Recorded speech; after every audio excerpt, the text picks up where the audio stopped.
Welcome to English Stories for Beginners, where simple stories help you improve your English. Today you will hear the ancient story behind the Odyssey. It is the story of a king named Odysseus. He survived a terrible war, but returning home became an even greater challenge. His journey was filled with storms, monsters, magic, and difficult choices. He lost almost everything, but he never forgot his family. Before we begin, here are 5 useful words you will hear in the story. The first word is voyage. A voyage is a long journey, especially across the sea. The second word is clever. A clever person can think quickly and solve difficult problems. The third word is temptation. Temptation is something attractive that can make you forget what is truly important. The fourth word is loyal. A loyal person continues to support someone even during difficult times. The fifth word is disguise. A disguise changes the way a person looks so that other people cannot recognize them. Listen carefully and try to notice these words during the story. Long ago, Odysseus was the king of a small Greek island called Ithaca. He lived there with his wife Penelope and their baby son Telemachus. Odysseus loved his family, but he had to leave them and fight in the Trojan War. The war lasted for 10 long years. Odysseus became famous because he was brave and clever. He helped the Greek army win the war by creating a surprising plan involving a large wooden horse. When the war finally ended, the soldiers celebrated. However, Odysseus did not want more gold, power, or glory. He wanted to go home. He stood on his ship and looked across the sea. "My son was a baby when I left," he said. "Now he is growing up without me. I must return to Ithaca." Odysseus and his men began their voyage home. They believed the journey would take only a few weeks, but the sea had other plans. After several days, the ships reached a quiet island. Odysseus and some of his men explored the land. They found a large cave filled with sheep, milk, and cheese. The men were hungry, so they entered the cave and began to eat. Then they heard a heavy sound outside. Boom, boom, boom. The ground moved under their feet. A giant entered the cave. He was a Cyclops, a huge creature with only one eye in the middle of his face. His name was Polyphemus. The Cyclops pushed a giant stone in front of the cave entrance. Odysseus and his men were trapped. "Who are you?" the Cyclops asked. Odysseus understood that he needed a clever plan. "My name is Nobody," he answered. The Cyclops laughed. Later that night, Odysseus gave the Cyclops some very strong wine. Polyphemus drank the wine and soon fell asleep. Odysseus and his men heated a large piece of wood in the fire. Then they pushed it into the Cyclops' eye. Polyphemus screamed. Other Cyclopes heard him and came near the cave. "Who is hurting you?" they shouted from outside. "Nobody is hurting me," Polyphemus answered. The other Cyclopes were confused. "If nobody's hurting you, then you do not need our help," they said. They walked away. The next morning, the blind Cyclops opened the cave to let his sheep outside. He touched the back of every sheep because he thought the men might try to escape. However, Odysseus had another clever idea. He and his men held tightly under the sheep. The Cyclops touched the animals' backs, but he did not feel the men below them. Odysseus and his men escaped from the cave and ran back to their ship. They were finally safe. But Odysseus made a terrible mistake. He was proud of his victory.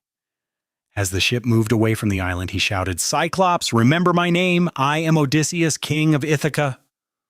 Polyphemus became furious. He was the son of Poseidon, the powerful god of the sea. The Cyclops raised his hands and called to his father, "Poseidon, punish Odysseus. Make his voyage long and painful. Do not let him return home easily." Dark clouds soon covered the sky. The wind grew stronger. Huge waves hit the ship. Odysseus's pride had changed his entire future. Poseidon sent storms that carried the ships far away from Ithaca. Odysseus and his men traveled from island to island. Every time they came close to home, another problem pushed them away. On one island, they met a powerful woman named Circe. Circe welcomed the men into her home. She gave them food and drink, but the food contained magic. After the men ate it, Circe changed them into pigs. Odysseus was shocked when he discovered what had happened. He could have escaped alone, but he refused to leave his friends. With help from the god Hermes, Odysseus protected himself from Circe's magic. He entered her home and demanded that she return his men to their human form. Circe saw that Odysseus was brave, and she agreed. The men became human again. Before Odysseus left the island, Circe warned him about a new danger. "You will soon sail near the Sirens," she said. "They sing the most beautiful songs in the world. Every sailor who hears them wants to follow their voices, but the sailors never return." Odysseus wanted to hear the famous song, but he did not want to die. He made another clever plan. He told his men to put wax inside their ears so they could not hear anything. Then he asked them to tie him tightly to the ship. "No matter what I say, do not free me," he ordered. When the ship came near the Sirens, Odysseus heard their voices. Their song was more beautiful than anything he had heard before. "Come to us, Odysseus," the Sirens sang. "Leave your difficult journey. Stay with us. We know all the secrets of the world." Odysseus forgot his family. For a moment, he forgot Ithaca. "Free me," he shouted. "Turn the ship around." But the men could not hear him because of the wax in their ears. They continued moving forward. Odysseus pulled against the ropes, but he could not escape. Soon, the Sirens were far behind them. The temptation had passed. Odysseus remembered his wife and son again. However, the voyage became even more dangerous. The men sailed between terrible sea monsters. They faced strong winds, violent waves, and powerful magic. Odysseus warned his men not to harm the special animals belonging to the sun god, but the men were hungry and tired. When Odysseus was asleep, they killed some of the animals and ate them. The sun god became angry. A terrible storm destroyed their ship. All the men disappeared into the sea. Odysseus was the only survivor. He held on to a broken piece of wood and floated through the dark water. After many days, he reached a beautiful island. A powerful woman named Calypso lived there. Calypso found Odysseus and cared for him. Her island was peaceful. There was fresh food, clean water, beautiful trees, and no war. Calypso loved Odysseus. "Stay here with me," she said. "You will never become old. You can live forever." It was a powerful temptation. Odysseus was tired of pain. He had lost his ships and all his men. He could remain on a safe island forever. But every evening he sat beside the sea and looked toward the horizon. He thought about Penelope. He thought about Telemachus. He thought about his home. "I do not want to live forever," Odysseus said. "I only want to return to my family." Odysseus stayed on Calypso's island for 7 years. Finally, the gods ordered Calypso to release him. She gave him tools and helped him build a small boat. Odysseus returned to the sea once more. While Odysseus was fighting to reach home, Penelope and Telemachus were also in danger. Almost 20 years had passed since Odysseus left Ithaca. Most people believed he was dead. Many powerful men came to his palace. They wanted Penelope to choose one of them as her new husband. They ate Odysseus's food, drank his wine, and acted as if the palace belonged to them. But Penelope was loyal. She still believed that Odysseus might return. "I will choose a new husband when I finish making this cloth," she told the men. Every day Penelope worked on the cloth, but every night, when everyone was sleeping, she secretly pulled the threads apart. The cloth was never finished. This clever plan helped her delay the marriage for years. Telemachus was no longer a baby. He had grown into a young man. He wanted to protect his mother, but the men in the palace did not respect him. They laughed at him and told him that his father would never return. Then, after 20 years away from home, Odysseus finally reached Ithaca. He wanted to enter his palace immediately, but the goddess Athena warned him. "The men inside your home are dangerous," she said. "You must learn who is still loyal to you." Athena gave Odysseus a disguise. She changed his clothes and made him look like an old, poor traveler. Nobody recognized him. Odysseus entered his own palace. The men laughed at him and treated him badly. They threw food at him and ordered him to leave. Odysseus wanted to fight them, but he stayed calm. He waited for the right moment. Telemachus later discovered the traveler's true identity. For the first time since he was a baby, he stood beside his father. Odysseus held his son and cried. Then the father and son prepared a plan. The next day, Penelope announced a competition. "My husband owned a special bow," she said.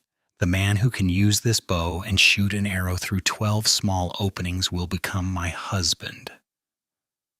The men agreed. One by one, they tried to use the bow, but it was too strong. Some men could not even bend it. Then the old traveler stepped forward. "Let me try," Odysseus said. The men laughed loudly. "You are old and weak," one of them said. "You cannot use the bow of a king." Odysseus lifted the bow. He bent it easily. The room became quiet. He placed an arrow in the bow and shot it perfectly through all 12 openings. Everyone stared at him. Odysseus slowly removed part of his disguise. "I am not a poor traveler," he said. "I am Odysseus, king of Ithaca, and I have finally returned home." With help from Telemachus and a few loyal servants, Odysseus defeated the men who had taken control of his palace, but Penelope did not immediately believe that he was truly her husband. 20 years was a long time. She needed to be careful. She decided to test him. "Please move our bed into another room," Penelope told a servant. Odysseus looked surprised. "That is impossible," he said. "I built our bed around a living olive tree. One part of the tree is inside the bed. It cannot be moved without destroying it." Penelope began to cry. Only the real Odysseus knew the secret of the bed. She ran to him and held him tightly. Odysseus had finally returned. His voyage took 10 years after the war. He faced monsters, magic, temptation, loneliness, and death. His clever mind saved him many times. But his pride also caused great suffering. His story teaches us that intelligence is powerful, but humility is also important. It teaches us that a person can survive many difficult moments when they remember why they started. And it teaches us that home is not only a place. Home is the people we love. Before we finish, let us review the 5 useful words from today's story. A voyage is a long journey, especially across the sea. Odysseus's voyage lasted 10 years. Clever means able to think quickly and solve difficult problems. Odysseus used a clever plan to escape from the Cyclops. Temptation is something attractive that may make us forget what is important. Odysseus faced temptation when Calypso offered him an easy and endless life. Loyal means continuing to support someone during difficult times. Penelope remained loyal to Odysseus for 20 years. A disguise changes the way someone looks so other people cannot recognize them. Odysseus wore a disguise when he returned to his palace. Thank you for listening to English Stories for Beginners. Did you enjoy the journey of Odysseus? Write your answer in the comments. Which part of his adventure was the most interesting to you? Subscribe to English Stories for Beginners for more powerful stories, simple vocabulary, and English listening practice. Listen to this story again tomorrow. The second time, you may understand words and sentences that were difficult today. Remember, you do not need to understand every word to improve your English. Keep listening, keep practicing, and never give up.